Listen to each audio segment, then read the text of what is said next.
Muy buenas tardes, señores participantes, señores ponentes, señores asistentes.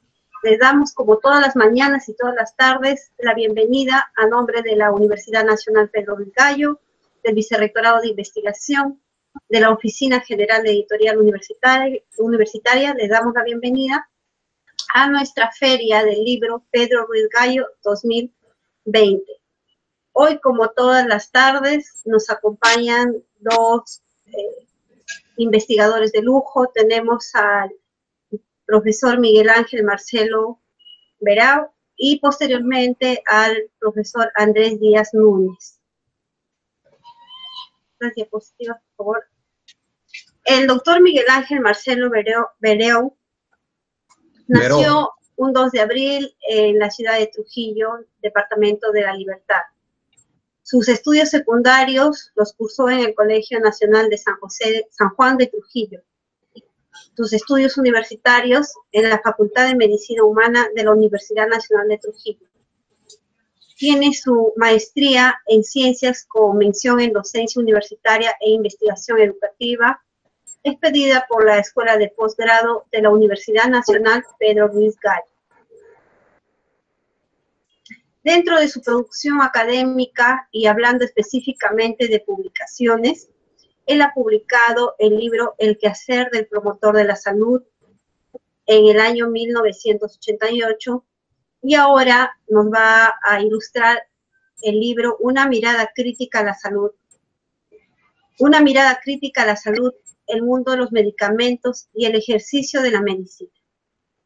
Este libro presenta un punto de vista confrontacional, particularmente contra la avasallante medicalización de la vida, inducida y alentada por la industria farmacéutica. Incluye, además de lo ejercido por la medicina convencional, lo que promueve en gran medida la denominada medicina alternativa. Doctor Miguel Ángel, muy buenas tardes. Le cedo el uso de la palabra para que nos ilustre con este importante libro. Muy buenas tardes. Más bien, muy agradecido por la... Su micrófono, publicidad. Por favor, no lo ha activado. A ver, me parece que sí. A ver. Sí está activo. Sí, ya. ¿Se escucha? Sí, se escucha bien. Se escucha bien. Yo sí escucho, bien. Marcelo. Buenas tardes. Felicitaciones, un abrazo. Muchas gracias, maestro. No se le escucha. Sí. Su micrófono me parece que no está activado. Yo le estoy escuchando al doctor Marcelo. Sí, se escucha, maestra. Marcelo, sí, escucho. Sí. Sí, parece que la señorita no me escucha. La señorita Karin parece que no me escucha, ella es la única.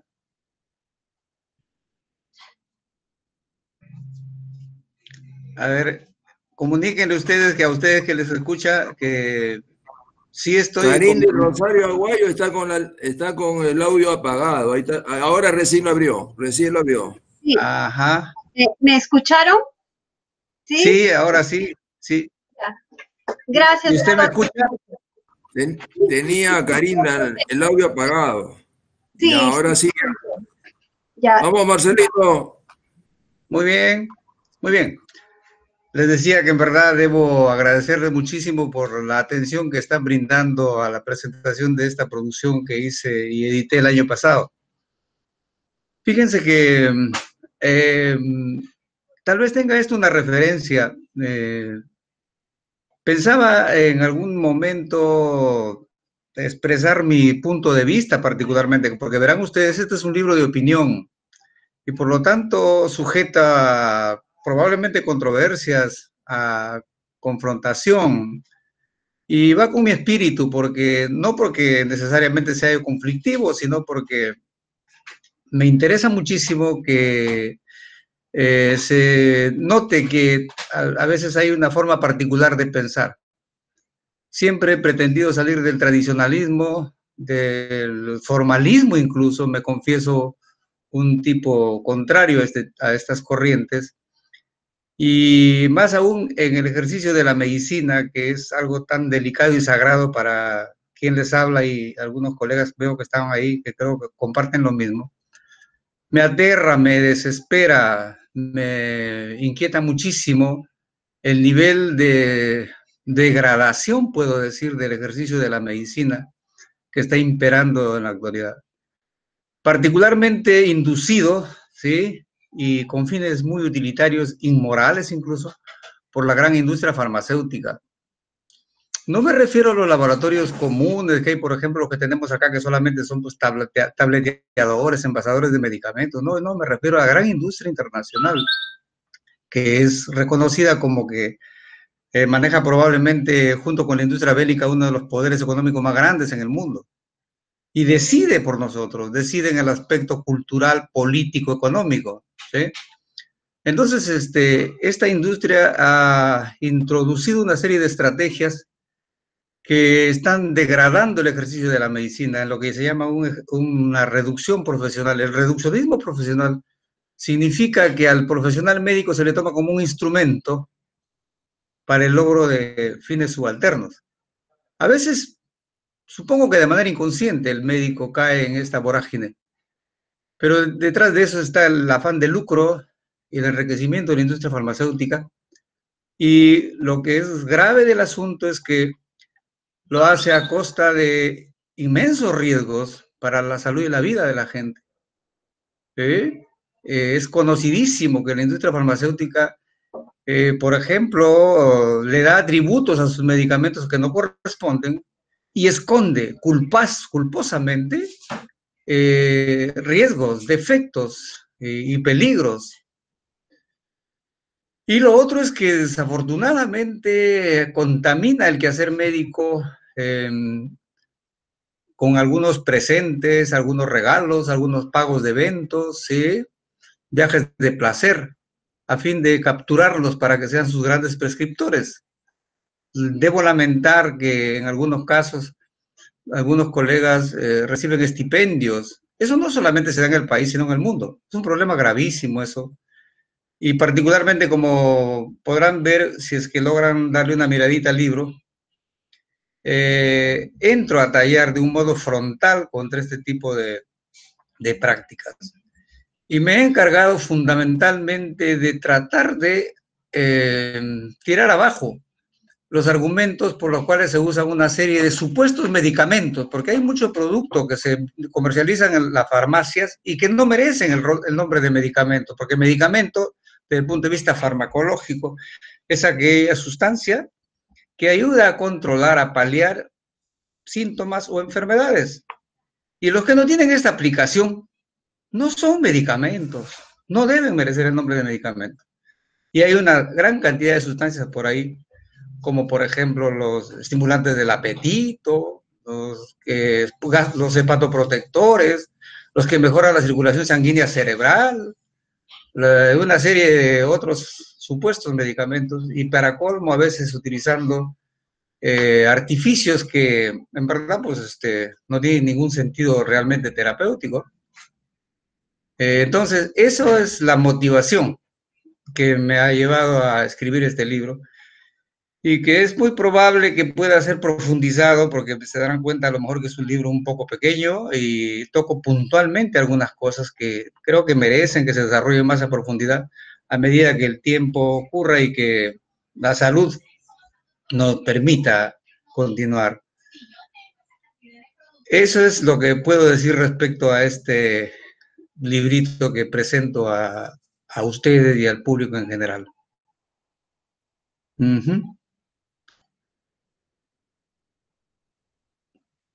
¿Alguna pregunta? Sí. Doctor, en el libro también nos habla de algunas terapias alternativas que hoy están usando. ¿Cuáles son esas terapias alternativas que a usted le parecen las más negativas? Mire, se me viene en este momento la gran cantidad, por ejemplo, de medicamentos que se usan en el área psiquiátrica. Hace poco se lanzó una publicación en la cual de manera independiente, algunos individuos preocupados sobre este problema encontraron que la relación de enfermedades de tipo psiquiátrico que ha dispuesto, entre comillas, el ente regulador de los Estados Unidos es tan amplia, que en verdad el comentarista decía, todos nosotros, si nos ponemos a hurgar en todas las enfermedades que están descritas ahí, alguna nos corresponde. Y por lo tanto todos somos psicópatas. ¿Sí? Todos somos psicópatas, seríamos psicópatas.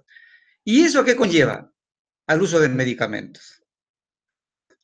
Y en el caso particular, por ejemplo, el uso de los antidepresivos es actualmente niveles astronómicos en términos de ganancia para la industria farmacéutica. Y obviamente se induce pues a que se consuman medicamentos ante, por ejemplo, situaciones depresivas comunes por pérdidas, por ejemplo, de algún bien, de algún familiar, ¿no? Por luto, y que es una depresión reactiva adaptativa normal. Obviamente se trata de confundir a la gente para que lo considere que es patológico y que hay que tomar medicamentos. Esa es una cuestión bastante peligrosa.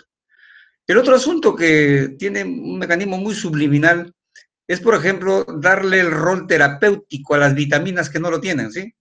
Confundiendo el rol fisiológico con terapéutico. Por ejemplo, si sabemos que la vitamina A participa en los procesos visuales, el contrabando está en decir que si ingerimos vitamina A como medicamento, vamos a mejorar la vista. O si es que consumimos, si la vitamina C participa en infinidad de funciones, digamos, importantísimas, dentro de ellos los procesos defensivos inmunológicos, es un contrabando decir que si consumimos medicamentos con vitamina C va a mejorar nuestra defensa y nos vamos a curar olímpicamente de todas las enfermedades. Y ahora, por ejemplo, verán ustedes, y particularmente los colegas que están participando, que hay muchísimos que están utilizando terapias con altas dosis de vitamina C endovenoso. Me hace recordar cuando yo estudiaba ya hace pues un tremendo número de años, por allá por los años 70, había un concepto de golpe vitamínico, con el cual supuestamente dando una carga de varias vitaminas endovenosas, el paciente se iba a recuperar notablemente y iba a superar probablemente todas sus enfermedades. Y eso fue un contrabando, pues, que en esa época podríamos decir basado en el poco conocimiento de estos aspectos, pero en este siglo XXI, que me venga a decir alguien con alta dosis de vitamina C cura enfermedades, por favor, es un contrabando que no es tan inocente. La comercialización, por ejemplo, se me ocurre en este momento de productos que supuestamente van a embellecer, nos van a renovar nuestra piel, nos van a rejuvenecer. Por ahí hay un producto, un famoso Cicatricure, que cura maravillosamente las cicatrices, ¿no? Cuando el proceso de cicatrización es un proceso fisiológico reparativo normal, no es patológico. Y tampoco hay forma farmacológica para que eso se haga, pues, a lo mejor, al menos tan estético como la gente desearía. Ese tipo de aspectos, ¿no? Y obviamente se le dan beneficios a una serie de terapias alternativas, entre comillas, que dicho sea de paso, el término alternativo es pésimo. La medicina naturista podría ser complementaria, pero que sea alternativo, pues es un contrabando ya, pues que no lo podemos aceptar. Hay obviamente recursos valiosísimos dentro del naturismo, pero no podemos aceptar que sea alternativo. Alternativo significa optar, pues, dejo la medicina convencional y uso solamente la medicina alternativa. Al menos no creo que haya un sustento científico válido para esa opción. La medicina alternativa tiene su lugar, pero tampoco, pues, es algo que debamos sobrevalorar. Recordemos que grandes poderes económicos se han instalado y se están instalando en base a estos supuestos de que la medicina alternativa tradicional sería la gran opción. Santa Natura, no sé si saben ustedes, ¿sí? Es propiedad de esta señora Janet de Manuel, que en verdad se ha enriquecido una barbaridad. Se ha enriquecido una barbaridad a costa de la demanda, de la necesidad inocente, obviamente, de la gente.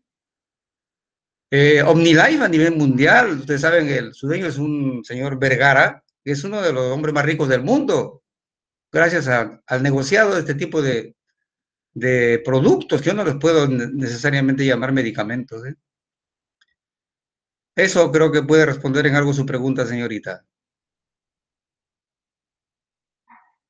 Bien, doctor. Nos escriben acá a través del chat también las personas que nos están siguiendo. Nos preguntan, Sí. Jorge Sí. Luis, dice, ¿cuáles son las recetas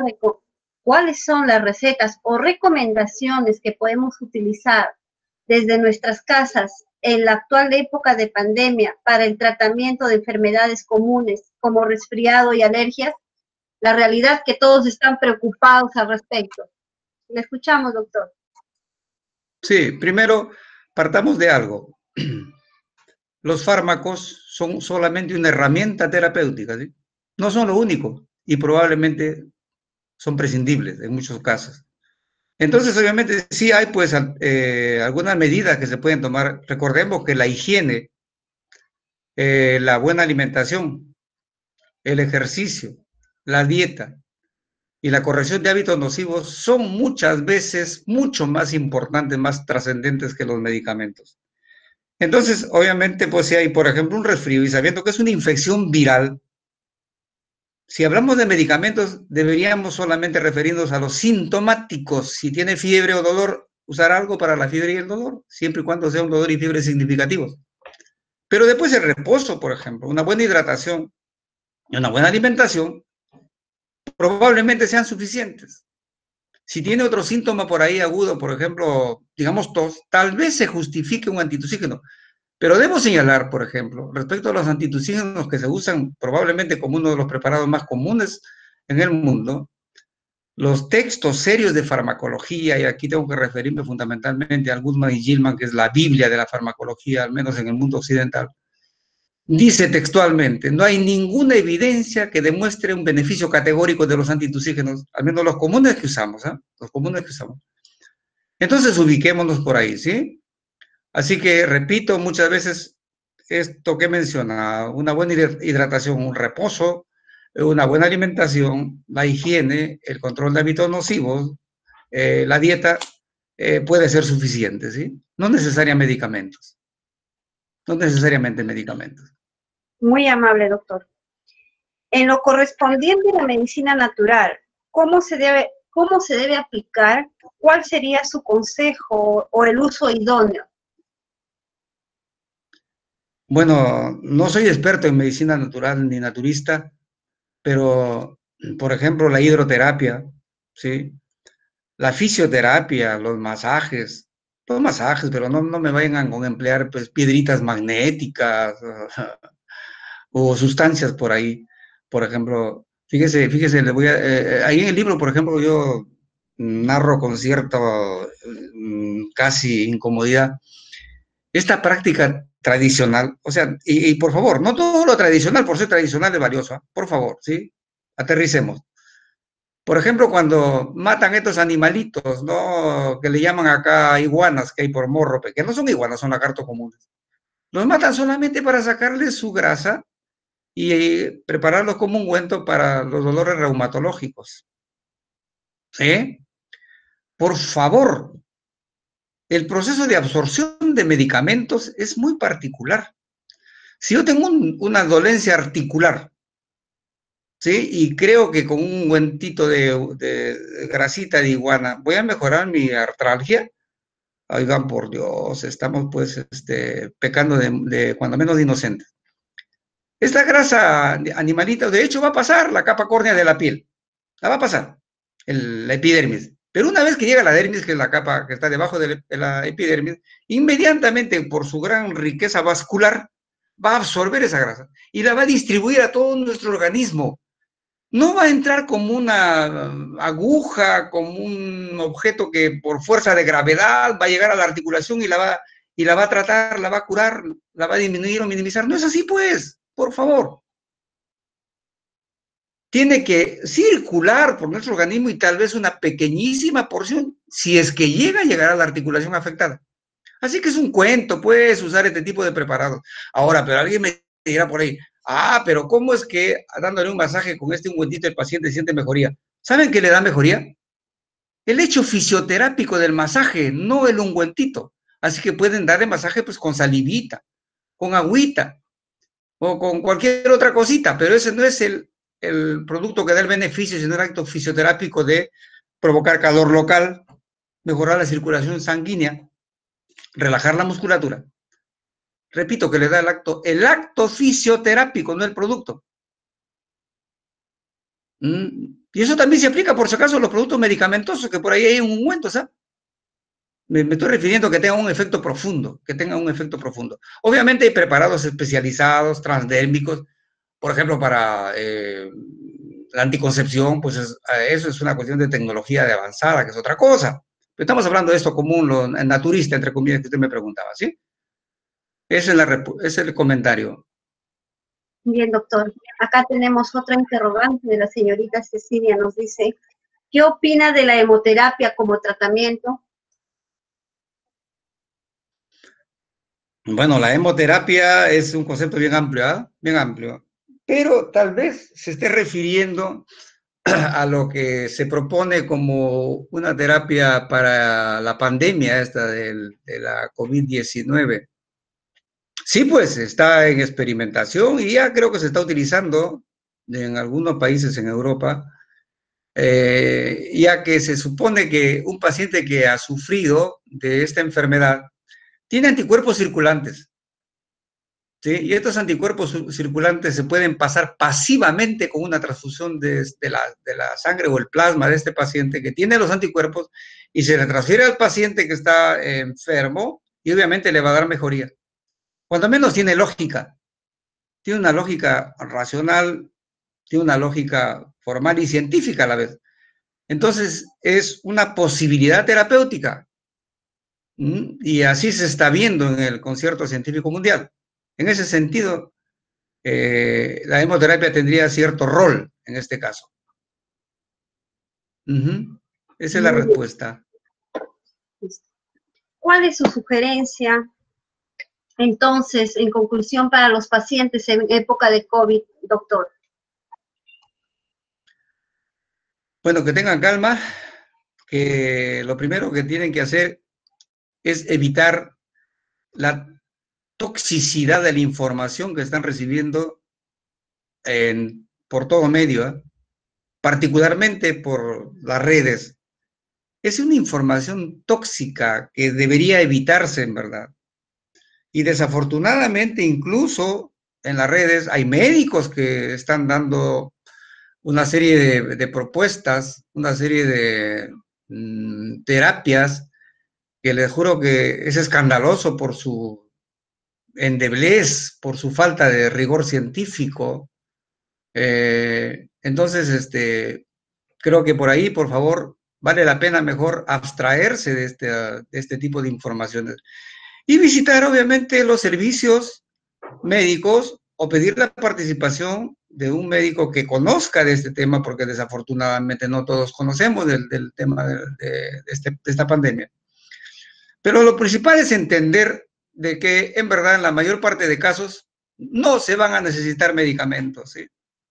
Más del 90%, por favor, probablemente no necesite medicamentos. Si es que lo necesitan, serán sintomáticos nomás, pues, por ejemplo, algo para el dolor y la fiebre, comúnmente se usa, pues, paracetamol, ¿no es cierto? Y por ahí, por ejemplo, por más que se indiquen antigripales, en verdad es una reverenda torpeza, pues, porque esto no es una gripe en primer lugar, y el concepto de antigripal es muy difuso. La mayor parte de antigripales obviamente tienen antihistamínicos y tienen descongestionantes, como la pseudoefedrina, que den un beneficio real, es más bien una especie de idealización digamos, de soluciones, ¿ah? Eso es lo que le podría comentar, mi estimadísima amiga. Doctor, y hay una última preguntita que nos escriben los asistentes. Nos dicen, ¿la ivermectina para el tratamiento del COVID-19 es una medicina alternativa? La verdad que la OMS en un momento dijo que sí, luego que no. ¿Cuál sería su opinión? Bueno, primero debo señalar que la COVID-19 es una enfermedad nueva. Y por ser nueva, en verdad, recién se están conociendo incluso su evolución clínica, no del todo. Y obviamente en cuanto a tratamientos, nos vamos a encontrar con lo mismo. No hay medicamentos que puedan tener ya un sustento histórico para decir que son buenos. Entonces se tiene que ir buscando los que más o menos parezcan útiles. Y obviamente eso ha explicado que se han utilizado algunos con ciertas expectativas y que al final han resultado pues casi un fracaso. Por ejemplo, la hidroxicloroquina, ¿sí? Sobre la ivermectina, al menos he leído, creo que lo suficiente, para señalar que hay experiencias individuales, que realmente indican un cierto rol, pero cuando se usa de manera precoz, no estoy hablando preventivo, no hay que confundir preventivo con precoz.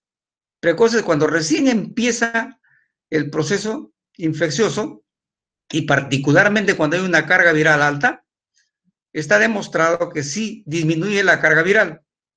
Hay un caso emblemático, podríamos decir, de un médico peruano que ha publicado su caso particular. Él ha publicado incluso con una sistematización extraordinaria donde ha hecho incluso medición de la carga viral que tuvo en las primeras 24 horas de la enfermedad de cuadro agudo y usó ivermectina y al tercer día disminuyó drásticamente, casi a cero, el nivel de las partículas virales.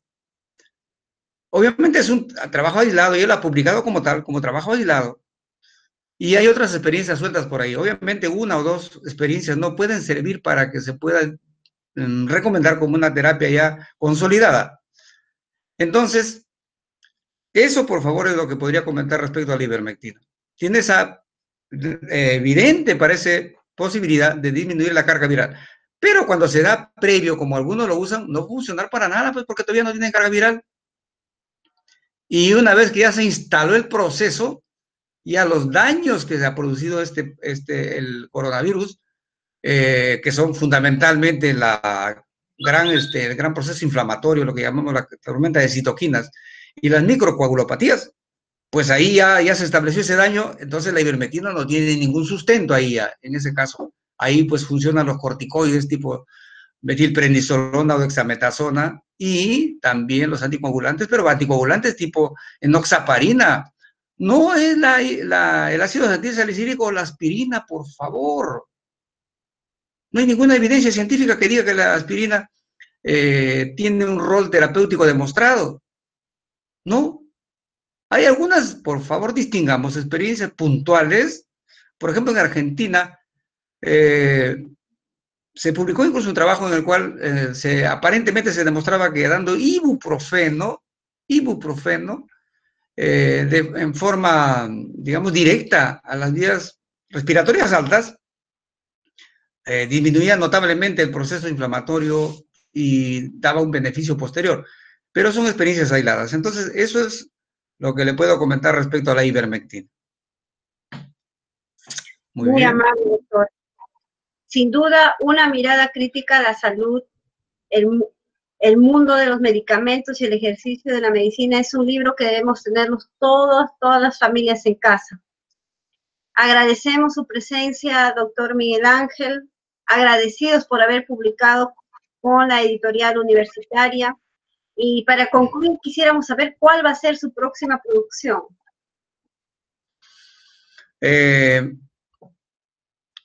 En verdad, estoy pensando, dentro de esta intencionalidad, digamos, cuestionadora, referirme ya particularmente a la ética de la prescripción medicamentosa.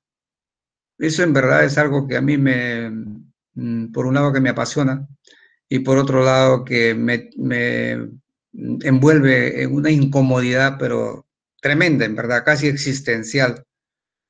Y lo que quisiera es, por favor, a través de ustedes, pedirles de que este librito, no con el ánimo, por favor, de lograr un protagonismo, se publicite. Y obviamente se haga llegar. Necesito que la gente lo vea. No porque quiero que me conozcan, por favor, si quieren, bórrenle la autoría.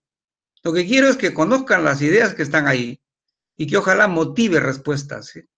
Incluso las que puedan ser confrontacionales, pero quiero que la gente asuma un poco de interés en esto, aunque va a ser difícil porque nuestra población poco lee, y si es que leen, están entre comillas leyendo más por la vía virtual, que dicho sea de paso es pésima, por favor, pésima.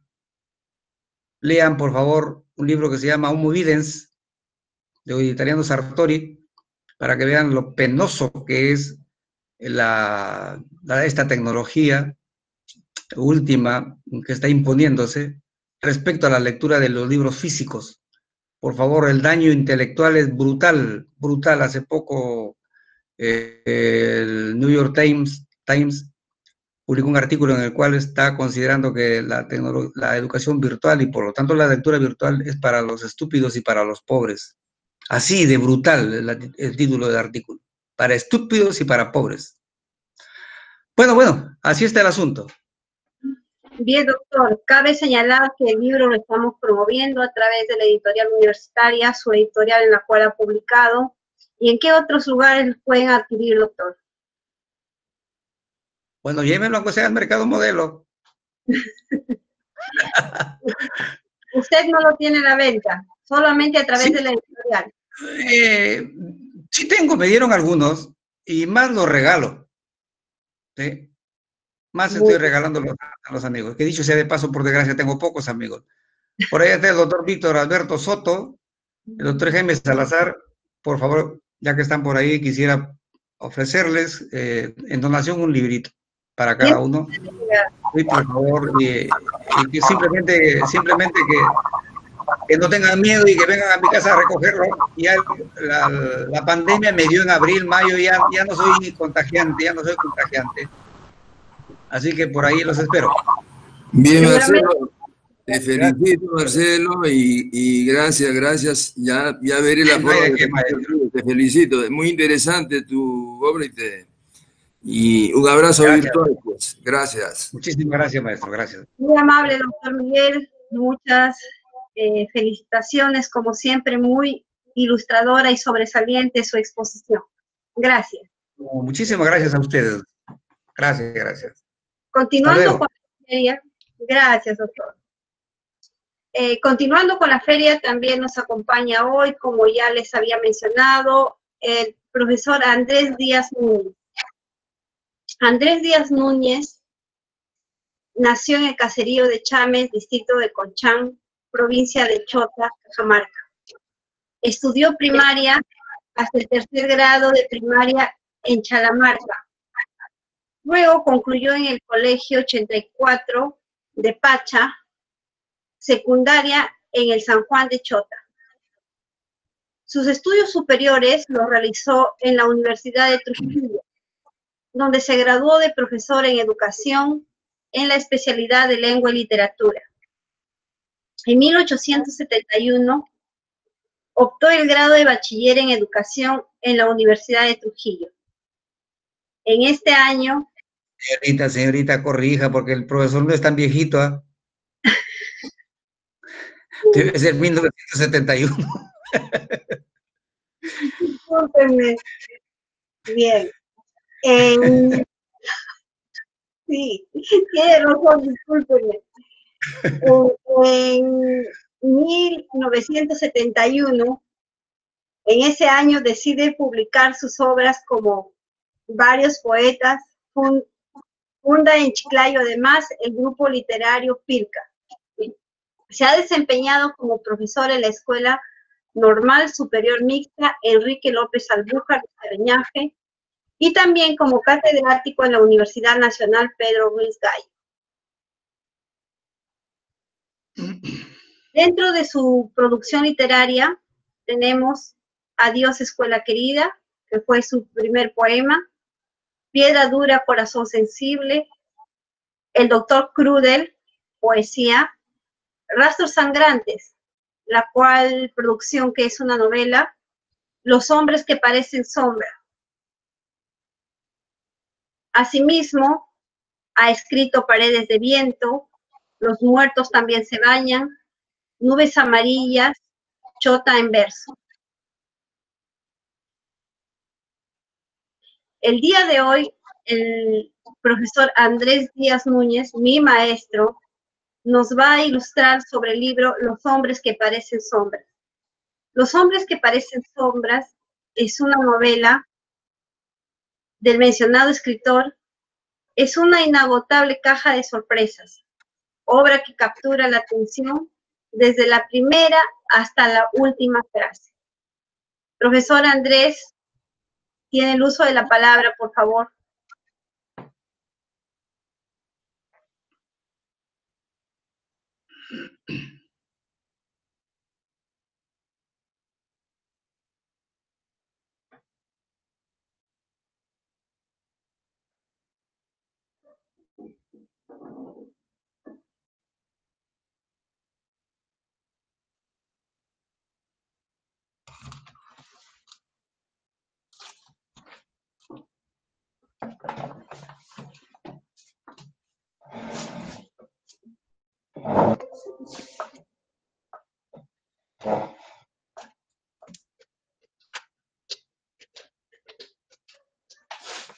Profesor Andrés.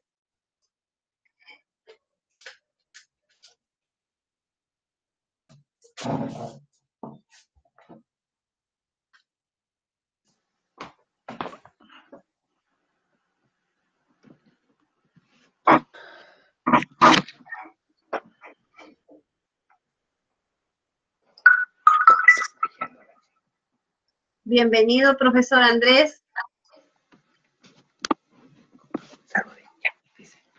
Gracias. Un pequeño desperfecto, pero ya se regularizó. Y no se preocupe. Le damos la bienvenida, profesor, a esta feria del libro. Le cedo el uso de la palabra para que nos deleite en torno a su obra Los hombres que parecen sombras. Bien. Muchas gracias por la invitación. Y como quiera que de repente faltaba algunos datos en cuanto a algunas obras que he publicado, no está mal, creo que me mencione. El primer libro que publiqué fue Piedra Dura y Corazón Sensible. Después aparece este libro, El Doctor Crudel, libro de cuentos. Luego, Los hombres que parecen sombras. Viene después Paredes de Viento, cuentos. Nubladas mañanas de otoño, poemas. Y en esta noche pues voy a exponer sobre la novela Los hombres que parecen sombras. Esta novela que causó muchos comentarios, muchas críticas cuando publiqué, comienza de la siguiente manera. Dice: Rosa Uriarte fue la primera persona en contar que la joven Cirulisa Marín Legaz tenía 2 vulvas completas. Más tarde, hubo de corroborar la noticia su enamorado Florentino Palacios, el cual a través de caricias, besos, manoseos y ardiente pasión, le había despojado de todas sus prendas de vestir. Y de repente, cuando disparó la mirada hacia el valle prohibido, se dio cuenta de las palpitantes y lubricadas vulvas que recién estaban poblándose de vellos. Florentino, asustado y desnudo, salió corriendo de la habitación para no volver jamás. Esta novela, Los hombres que parecen sombras, pues trata de una señorita que se llama Cirulisa Marín Legaz, y ella tenía dos vulvas, y es así que bueno, se casó con Lorenzo Fonseca.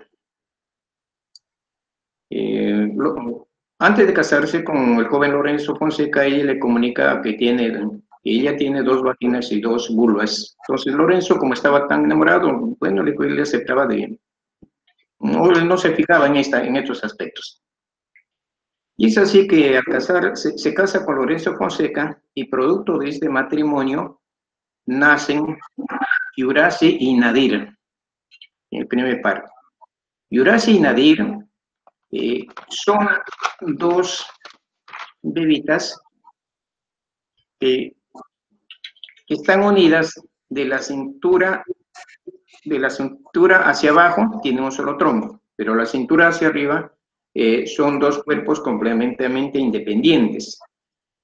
La de la derecha se llama Yurasi y la de la izquierda, Nadir.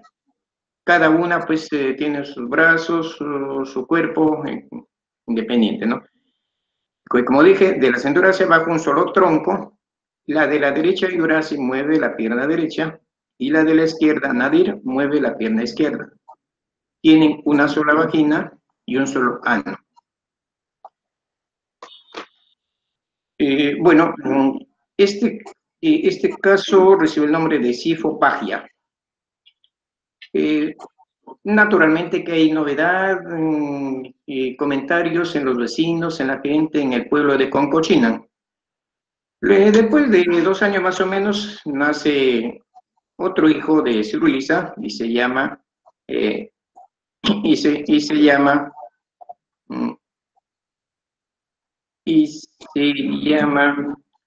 ver,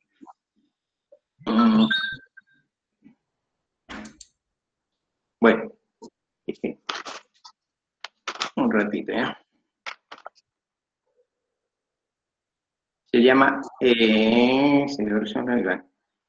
tiene otro hijo, ¿ya? Y bueno, pasan los días, ese hijo que nace se llama Delmo, pasan los días, los meses y Delmo es una persona normal, ¿no? Entonces la atención que llamaba a toda la gente era de Yurasi y Nadir. Pasa el tiempo y de repente el matrimonio no va bien porque Lorenzo Fonseca, esposo de Cirulisa, no podía satisfacerle sexualmente, puesto que Cirulisa tenía dos vaginas y Lorenzo un solo pene. Entonces, después de tantas conversaciones, llegan a un acuerdo para que se divorcien. Lorenzo se retira definitivamente y queda Cirulisa con sus 3 hijas, sus 3 hijos. Así que, bueno, ella pensando en que por qué Dios le habrá castigado, porque la naturaleza habrá castigado de darle dos vaginas, 2 vulvas y 2 vaginas. Hasta que de repente un día Cirulisa lee en el periódico donde dice que un joven uruguayo llamado Hilarión Tucunango tenía 2 penes y estaba buscando una joven o una mujer que tuviese dos vaginas. Ella inmediatamente se comunica. Después de unas 3 semanas, Hilarión Tucunango viene a Concochinan y contraen matrimonio con Cirulisa. Bueno, ahora sí las cosas van bien y producto de esta unión nace la Argión Tucunango. La Argión Tucunango es un bebito que nace con 80 centímetros de longitud, nace en abril. Y cuando Cirulisa ya está por retirarse del consultorio, del hospital, el doctor le dice que el otro mes tiene que regresar para dar a luz otro hijo. Y Cirulisa se molesta, se incomoda, dice, ¿cómo es posible? ¿Cómo si acabo de dar a luz a un hijo? Y voy a regresar al otro mes. Le dice, no señora, si usted está embarazada, tiene otro bebito en su vientre. El otro mes es muy probable que dé a luz. Efectivamente, en el próximo mes, Cirulisa regresó con dolores de parto y dio a luz a un bebito pequeñito que medía 22 centímetros y se va a llamar Einer. Einer, criado con mucha atención, con mucho cuidado, los vecinos después no vinieron a visitarlo, trayéndole regalos, pero más que todo era por el interés de conocerlo. Y Einer, cuando estaba grandecito, es llevado en una canasta hacia la escuela y le ponen sobre la mesa para que ella escuche sus clases. Así que, bueno, transcurre más o menos unos 2 años más y procrean otro hijo que se va a llamar Luzgardo. Luzgardo, un niño normal, pero cuando ya tiene más o menos 5 o 6 años empieza a ver a través de las paredes. Bien, entonces esos son los hijos de Cirulisa, y siempre en Concochinan, los vecinos, el pueblo comentaban y estaban a la espera siempre de novedades. Bueno, y es así que, bueno, transcurre los años y de repente ya Yurasi y Nadir ya se hacen grandes, se hacen jóvenes y naturalmente, como todo joven, se van a enamorar. Entonces es así que Yurasi, la de la derecha, se enamora del administrador de una tienda. Y Nadir, la de la izquierda, se enamora del cobrador de la misma tienda. Es así que, bueno, contraen un matrimonio y incluso para la luna de miel acordaron mediante un documento ante el notario público para que en la primera noche el que explorara fuera el administrador de la tienda. Y porque, bueno, él se había comportado muy bien con el cobrador, él ya había dado trabajo al cobrador en la tienda y el cobrador de buena voluntad se dio de que él se acostara y que, o sea, que él la explorara. Y que el primer hijo sería considerado como del administrador de la tienda y luego el segundo hijo sería ya considerado como del cobrador de la tienda. El administrador se llamaba Laureano Recuenco y el cobrador se llamaba Demetrio Cumpen. Bueno, después, pasando ahora a Adelmo Fonseca también es grande, es un joven, luego estudia medicina en la Universidad Nacional de Trujillo y ya después llega a ser profesional y es un médico muy, muy competente. Por otro lado, la región Tupunango, que nació con 80 centímetros, crece y de repente cuando ya es joven, ya llega a tener más o menos 18 años o 20, llega a medir 3 metros de altura y tiene un pene de 45 centímetros. Entonces, este joven, Largión, va a tener muchos problemas en la vida sentimental, en la vida amoril, e incluso él tuvo una novia, pero en el momento de practicar el coito, le afecta, le hiere a la novia y muere. Y por esta razón, Largión Tupunango es denunciado, encarcelado, en fin, y su vida pues, es muy, muy trágica. Aunque ya después de haber cumplido condena en la cárcel, sale y de repente hubo una fiesta en Concochina y allí conoció a una señorita, que había venido de Argentina a Concochina, y esta señorita se llamaba Emerita Gasco. Emerita Gasco era una joven que medía o que pesaba 250 kilos. A primera mirada se enamoraron con Largión Tupunango, se casaron y fueron felices, dichosos, sin ningún problema. Bueno, por el lado de Einer, el pequeñito, que nació con 22 centímetros, bueno, crece y llega a tener 50 centímetros. En 50 centímetros y bueno, lo que no tenía en el tamaño, pero tenía ahora en la voz, tenía una voz de oro, se dedica al canto y hace una gira, o bueno, se hace primero conocido en Concochina, y después una gira por el extranjero, se va por México, y en México conoce a una joven, Lorena de Baqué y Aqueco. Así que allá bueno, en México, viene acá con Concochina en él, después se escribe en cartas y así, por el estilo. Pero naturalmente su problema era que era pequeñito, 50 centímetros. Pero él tiene un tío, se llama Lidonel Fonseca, y este Lidonel Fonseca había desarrollado mucho en lo que concierne a la cibernética y a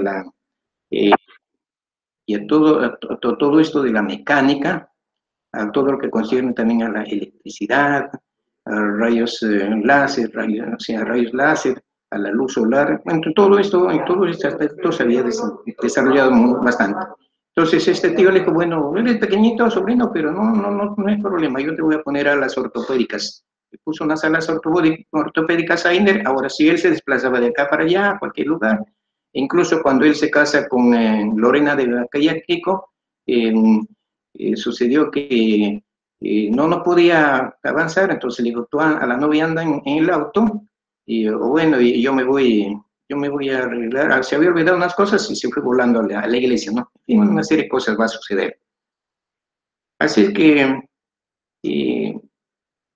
Einer, el pequeñito cantante, va a tener una hija en su esposa, Lorena, tiene una hijita que se llama Carmenza. Carmenza, se va a caracterizar por desarrollar rápidamente. Incluso a los 8 meses ya empieza a hablar, a los 10 meses ya lee, a los 15 meses se escribe, y a los 2 años ya ella se bañaba sola, e incluso le decía a sus padres o a su mamá que ya no la acompañe a bañarse porque ya era una joven, en fin, crecía desmedidamente, rápidamente. Así que cuando va a inicial ya no le quieren recibir porque era una joven alta, y bueno, pero dicen que el padre le dice que ella era muy tierna, muy joven. Bueno, lo cierto es que con una serie de contratiempos es recibida en las instituciones educativas, y cuando Carmenza tiene 8 años de edad, se enamora de un joven. Se enamora de un joven que se llama Edelino Montesé. ¿Ya? Entonces, Edelino Montesí, que estudiaba Derecho, se presentó ante los padres Einer y Lorena de Vacayaquico para pedir la mano. Pero los padres le dijeron que cómo va a ser si él es una niña, tiene apenas 8 años. Y el joven le dice, sí, tiene, claro, 17 años, pero, tiene 7 años, pero, bueno, parece una señorita de 20 años. Ya yo me ingenio en arreglar en los papeles para casarnos. Es así que cuando tiene 8 años se casó Carmenza, y después de un tiempo, más o menos de 1 año y medio, tuvo un hijo que se llamó Edelí. Pero cuando Edelí tiene más o menos 1 año, 2 años, Carmenza ya se veía con una edad de más o menos 30, 40 años de edad. Y así día a día, pero rápidamente, a pasos agigantados, envejecía. Los que la conocían de cerca, bueno, decían, pero ¿por qué se envejece tan rápido? Pero cuando los que no la conocían, la encontraban por la calle, decían, mire esa ancianita ya va con bastón, se puede caer, que sus padres no la acompañarán, en fin, ¿no? Lo cierto es que cuando llega el momento en que cuando ella muere, tenía más o menos, bueno, tenía una apariencia de una anciana de unos 90 a 100 años de edad. Según los estudiosos, dijeron que esta niña había sufrido de una enfermedad que se llama progeria, y la progeria es una enfermedad que ataca a pocos niños y niñas en el mundo. Bueno, entonces, pasando acá a Luzgardo, hijo de Cirulisa. Luzgardo, un niño normal, un joven normal, pero ya dije que él veía a través de las paredes. Por ejemplo, veía a través de las paredes, pero generalmente cosas o hechos así terribles, hechos trágicos. Por ejemplo, si había un accidente, entonces él podía ver ese accidente. Si había, por ejemplo, una violación, inmediatamente captaba. Pero cuando así cosas, hechos normales, situaciones normales, no captaba. Lo que él captaba hechos así, violentos, hechos insólitos a través de las paredes. Luzgardo estudió periodismo, entonces un joven muy dedicado a estas actividades, y todos le auguraban muchos éxitos en el futuro. Y es así que fue. Entonces tiene mucho éxito en el periodismo, escribe artículos de crítica, comentarios, siempre él buscando o criticando a gente que no cumplían con las normas, con la ley. Entonces, bueno, se fue ganando mucho prestigio, y es así que publicó una revista Condag, y pues criticaba, censuraba todas las injusticias que se que se daban en el pueblo de Concochina. Él se casó con una enfermera que se llama Luisa. Luisa era una joven que se caracterizaba por ser esbelta, delgada, blanca, alta, y de repente, después de unos 3, 4 meses que se casó con Clara Luisa, a la hora de comer, sobre todo a la hora del almuerzo, ella decía, permisito, un ratito voy al baño. Y se va al baño. Y bueno, pues el esposo empieza a pensar que ella está mal del estómago, o bueno, ¿qué es lo que sucede? Le dice, ¿estás mal del estómago? Le dice, no, no estoy mal del estómago, sino que no sé, se me ocurrió ir al baño. Entonces así pasan los días, los meses, y Clara Luisa poco a poco empezó a adelgazar, y además se ponía pálida, muy pálida. Entonces, Luz Ricardo pensó que ella de repente estaba enamorada de otra persona. Es así que cuando Clara Luisa se fue al baño, entonces él, después de un rato, de 2 patadas rompió la puerta para sorprenderla, de repente leyendo alguna carta o no sé qué. Lo cierto es que la encontró sentada en el water comiendo papel higiénico, limpio naturalmente. Y cuando él dijo, ¿qué te pasa? ¿Qué estás comiendo papel higiénico? Y ahí es cuando Clara Luisa le confesó que ella había empezado a comer papeles a la edad de 12 años de edad. A los 12 años de edad le entró un deseo, unas ganas irresistibles de comer papel papel, ¿no? De cuaderno, papel de cuaderno, después el papel de contabilidad y papel higiénico. Entre todos los papeles, el que más le gustaba era el papel de higiénico y el papel de contabilidad. Entonces ella le rogó pues que le perdonara por hacer esto. Bueno, le dijo, bueno, simplemente, ¿qué vamos a hacer? Pero no descuides en comer algo de carne, algo de huevos, porque papeles nomás no te va a hacer bien. Y así y así surgen una serie de cosas, situaciones, y más tarde Luzgardo va a ser asesinado porque a través de la revista Condac denunciaba todos los abusos que cometían las autoridades, el gobierno, en fin, como represalia, fue asesinado.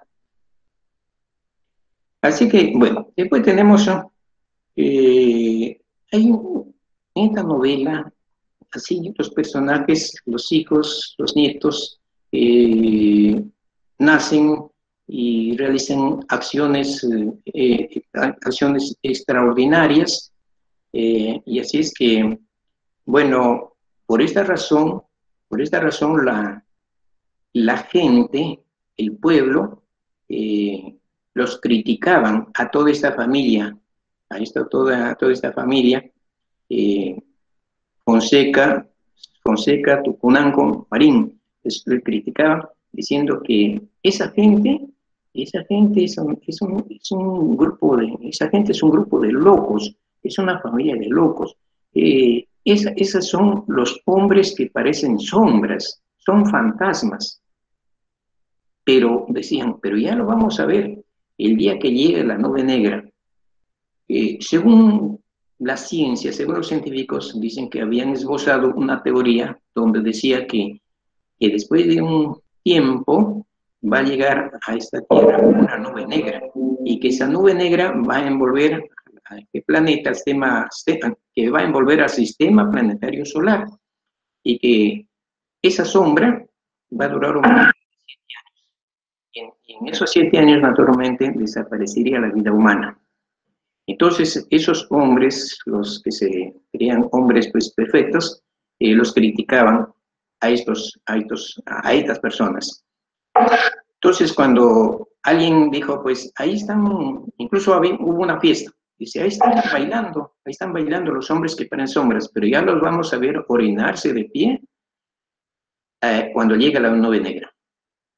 Pero sucede que por el lado de esta familia, Fonseca, Tucunango, Marín, había pues el ingeniero Lidonel Fonseca.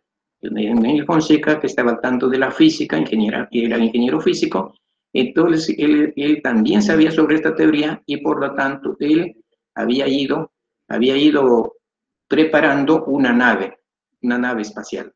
Entonces cuando la nube negra ya se acerca al Sol, ya estaba acercándose al Sol, y entraron a esa nave, toda la familia Fonseca, Tucunango, Marín, entraron y presionó el botón y luego la nave arrancó vuelo hacia el espacio y se fueron volando hasta este momento. Más o menos, a grosso modo, de estas cosas y de muchas cosas que he metido, trata esta novela Los hombres que parecen sombras. Así que, en cuanto al lenguaje que muchas personas, bueno, me critican, diré que de repente cuando escribí esta novela había recibido mucho la influencia de la lectura de La náusea de Jean-Paul Sartre.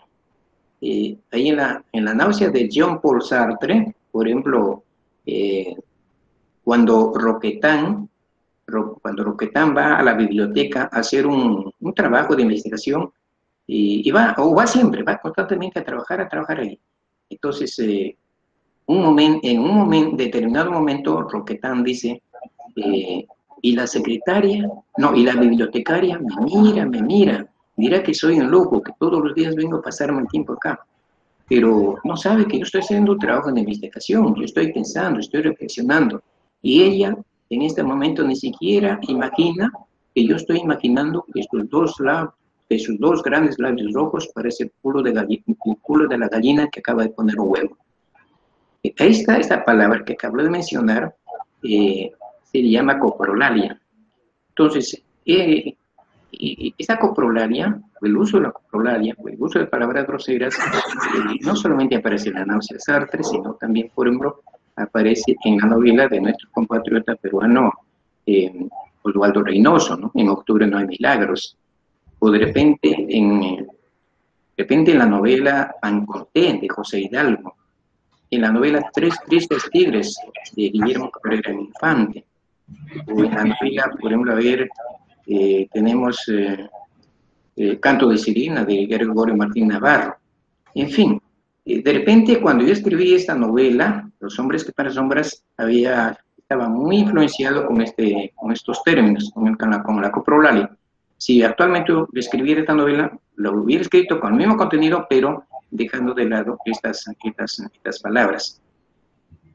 Bueno, después, en cuanto a que el público me preguntará por qué he escrito, en fin, mejor yo dejo a libre albedrío, dejo a la libertad del público para que me formule algunas preguntas en torno a esta novela, Los hombres que parecen sombras. Muchas gracias. Por favor, me parece acá ha formulado un interrogante, dice, buenas tardes, ¿algún libro le sirvió de influencia para escribir su novela? Me parece que ya está resuelta este interrogante. Ya. La segunda interrogante nos dice, ¿qué hecho le animó a escribir Los hombres que parecen sombras? ¿Cómo? ¿Qué hecho le animó a escribir la novela Los hombres que parecen sombras? Sí, muy interesante la pregunta. Confieso que yo desde muchacho me he dedicado a leer literatura. Claro, soy profesor de lengua y literatura. Me gustaba leer obras y también llegó el momento en que yo quería escribir, pero escribir algo que ya no sea sobre un tema trillado, que no sea un tema ya manoseado, ¿no? Entonces, así buscando temas, materiales, no encontraba, hasta que de repente un día, acá en Chiclayo, estoy mal del diente. Me fui a un odontólogo pero en la sala de espera había como 6 pacientes esperando, ¿no? Entonces, mientras pasa el tiempo, yo cogí unas revistas ya usadas, pasadas, y de repente abro una revista y lo primero que encuentro fue estas 2 jóvenes. Entonces, justo como dije, Yuras y Nadir, aunque en la vida real se llama Jurase y Nadir. Yo cambié la J por Y, Yuras y Nadir. Entonces vi que me interesó la hoja, me llamó la atención, ¿no? Entonces arranqué la hoja con bastante cuidado, la doblé con mucho disimulo a mi bolsillo y hasta ahorita. Entonces, ese hecho me sirvió para que yo empezara a buscar materiales más o menos de esta naturaleza. Y es así que de repente me acordé que acá en Chiclayo, por el año más o menos 1980, exhibieron, por ejemplo, un carnero que tenía 6 patas, 3 a cada lado, 6 patas, 2 anos, 2 penes y 4 testículos. Y bueno, investigando, leyendo, encuentro que en la Segunda Guerra Mundial, cuando Hitler hizo asesinar un promedio de creo 4 o 5 mil judíos en 4 o 5 días, entonces antes de asesinarlos, antes de hacerlos pasar por la guillotina, los desnudaban y los que estaban en cola, ¿no? En fila. Entonces, de 6 en 6. Entonces, los que estaban cerca, ellos se encargaban de retirar las cabezas y los cuerpos. Y entre ellos vieron a un soldado, un judío, que tenía dos penes. 2 penes. Y bueno, después encontré una revista donde un capitán inglés, así tenía 2 penes, y él solicitaba a una mujer que tuviese 2 vaginas. Bueno, entonces después, así, encontré después en una revista el caso de un mexicano. El mexicano en la vida real se llama Eiler, no sé cuál será su apellido, y en la vida real mide 50 centímetros y cuando era pequeñito lo llevaban en una canasta a la escuela. Y en el caso de Cirulisa Marín Legaz, en la vida real tiene otro nombre. No menciono el nombre porque acá vaya a llegar a España. La señora vive en España. Entonces yo he cambiado nomás el nombre, Cirulisa Marín Legaz, pero en la vida real tiene otro nombre. Entonces, esa señora, actualmente, que debe tener más o menos unos 55 años de edad, ella tiene 2 vaginas y 2 úteros. Entonces, así, yo he ido buscando libros, textos, libros, incluso he entrado a la Facultad de Medicina, en la Universidad Perú Gallo, lamentablemente soy de letras, cosas que no entendía, por ejemplo, de números, códigos, entonces, bueno, pasaba por alto, pero me iba a la parte literal y me iba informando así de una serie de cosas, porque yo sabía que esta novela, cuando la publique, va a ser criticada duramente. Y bueno, lo que yo he escrito, más o menos en esta novela, para los que han leído, para los que van a leer, acá en esta novela hay más o menos el 80% de hechos son hechos reales, concretos. Nada más. También otra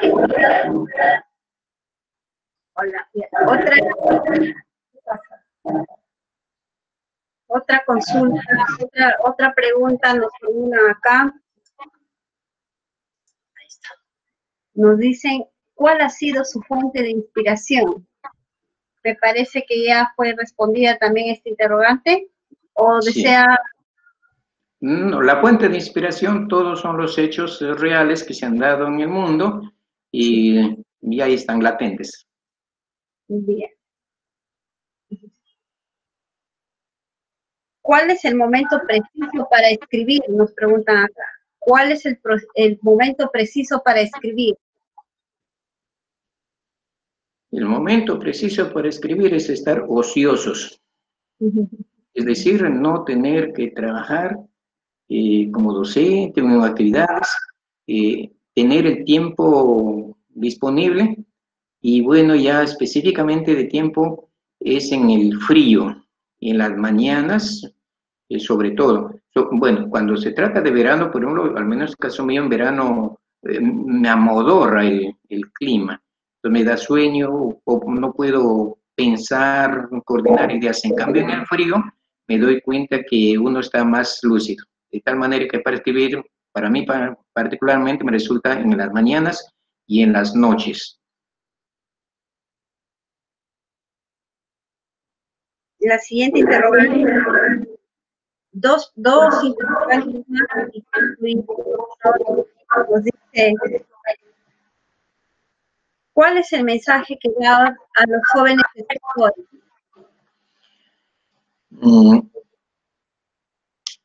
El mensaje que doy para los jóvenes o para los lectores es decirles, no todo lo que vemos, no todo lo que están en los libros, no todo lo que nos enseñan está completo, falta más. Y eso que falta más pasa al mundo lo que se llama del tabú. Es cierto que estamos en el siglo XXI, en plena tecnología, pero nos prohíben todavía, o prohibimos, ¿no?, a los niños, a los jóvenes que lean tal o cual situación, ¿no?, que no conozcan. Entonces, con esta novela yo quise abrirles un poco los ojos, abrir ese camino, y después que ellos lean, empiecen a verificar, para ver si es cierto de lo que Andrés Díaz Núñez dice en Los hombres que parecen sombras. Entonces, naturalmente esta novela, si es leída por una persona que es muy, bueno, muy cucufata, o de una cultura muy estrecha, muy limitada, es mejor que no la lea porque le puede dar un infarto.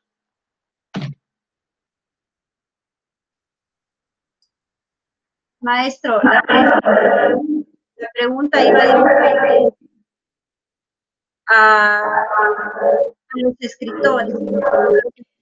Una recomendación para los jóvenes.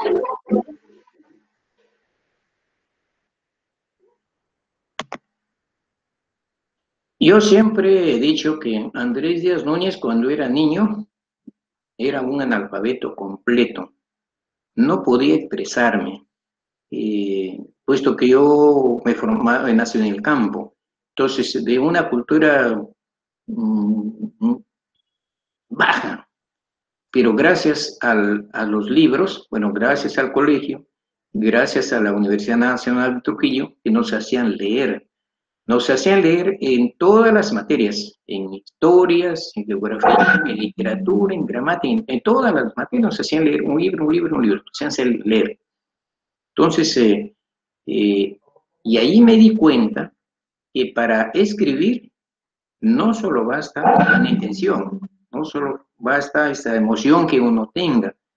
Para escribir hay que leer, porque la lectura nos va a permitir conocer las cosas, expresarnos mejor y como que ampliar nuestro campo de imaginación. Entonces, ahí siempre leer con mucha fe a los maestros de la literatura latinoamericana y de la literatura universal.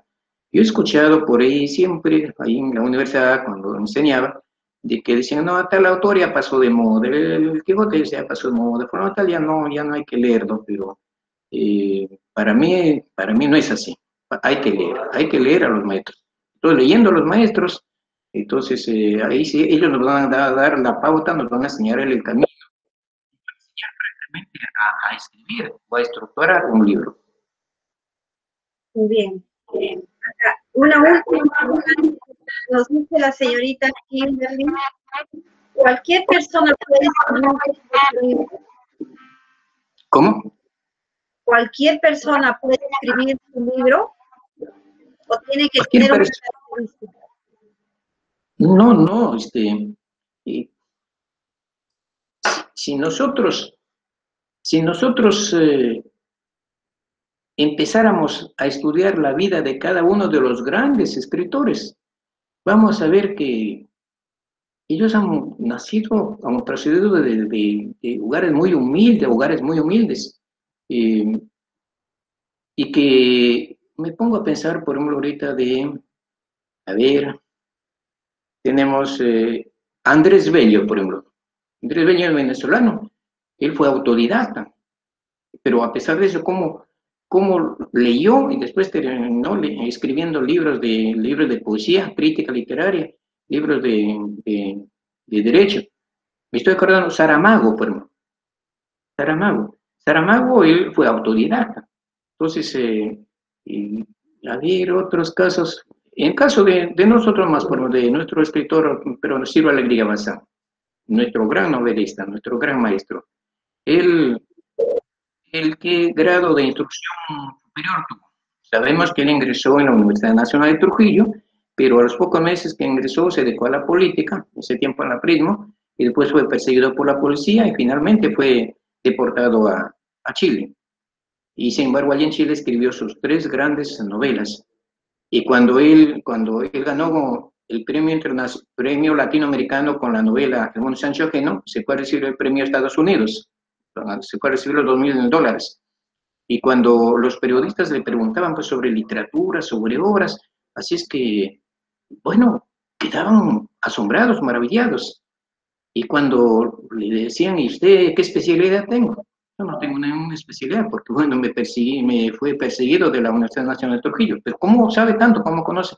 A través de la lectura. Bueno, si uno quiere escribir, tiene que leer, tiene que leer. La única manera, el único secreto es leer. Ahora, si uno tiene, por ejemplo, esa vocación para escribir poesía, tiene que leer a todos, a los poetas de diversas corrientes para ver sus diversos modelos. O si siente deseo de escribir cuento, entonces a los cuentistas, a los maestros de la cuentística universal. Y si quiere escribir novela, a los novelistas. Y si quiere escribir ensayo, naturalmente, a los ensayistas, para ver cómo desarrolla. Pero aquella persona que no lea, que esté pensando nomás en internet, que es cierto que hay todas cositas pequeñas, pero yo será porque soy viejo, pues soy clásico, yo confío mucho en los libros, porque en los libros están las ideas completamente ordenadas, sistematizadas, están los pensamientos completos. Bien, muchas gracias.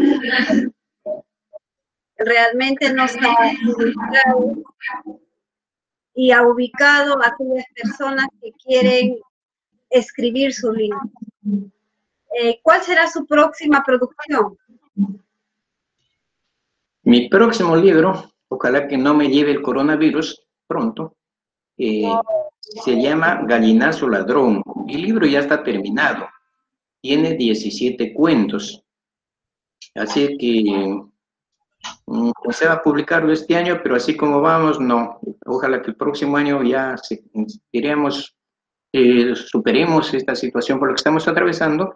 Entonces el próximo año debe aparecer Gallinazo Ladrón, tiene 17 cuentos, va a salir más o menos con 120 páginas, y ojalá también el próximo año saque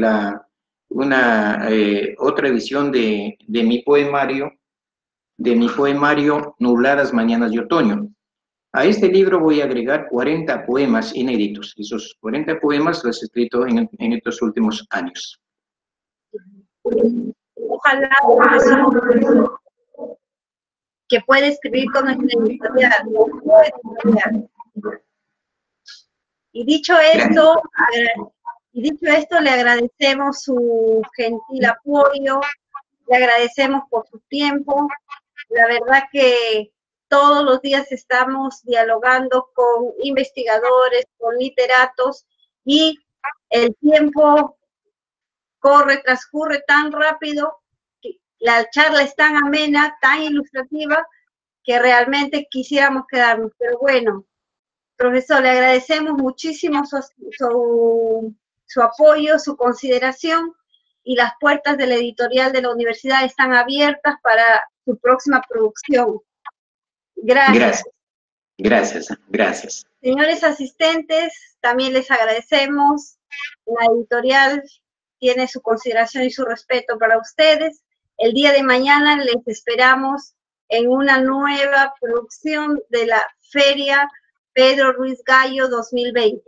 10 de la mañana nos encontramos a través de este mismo Meet. Muchas gracias por su paciencia, por su tiempo. Buenas noches. Muchas gracias.